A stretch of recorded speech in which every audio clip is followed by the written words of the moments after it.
Nginibingelele, nginamukele la esichaza khona kabanzi ngamaphupho. Uma-ke kuyikuthi umusha kule chaneli, bengicela ushaya subscribe, ucele-ke nabanye baseceleni ukuthi be-subscribe phela nabo ukuze bezokwazi kabanzi ngamaphupho abahluphayo.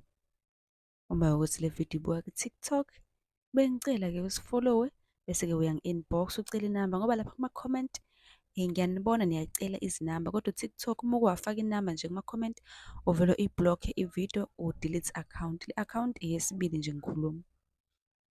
Kunabantu-ke ababuzile lapha kodwa bebuza ngezikhiye ukuthi ngabe lokho kuchaza ukuthini. Babuze kuma-comment.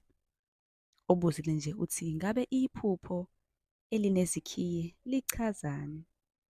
Okungaba-ke isikhiye semoto, isikhiye somnyango, isithixo-ke se-safe la kuhlala khona imali.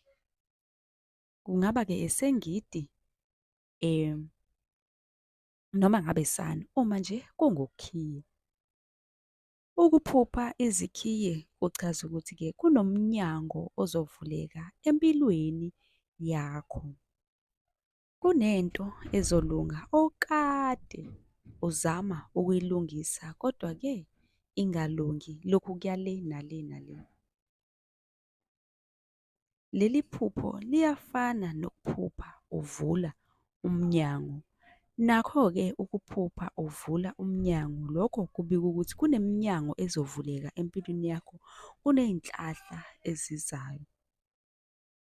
Ngiyacabanga-ke laba abuze ngekhiye baphendulekile. Uma kuwukuthi-ke nawe unombuzo, ngicela ubuze la kwi-comment, ngizobe-ke sengithatha nje amaphupho amaningi ngiyowenza-ke amavidiyo lapha ku-YouTube yethu. Ku-YouTube usesha ukuthi nje sichaza amaphupho, iyona-ke channel yethu le eno-5K subscribers. Uzofica-ke inqwaba yamavidiyo bese-ke wena ucinga le eqondene nephupho leli olubuzayo.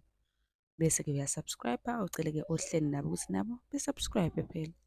Nisale kahle.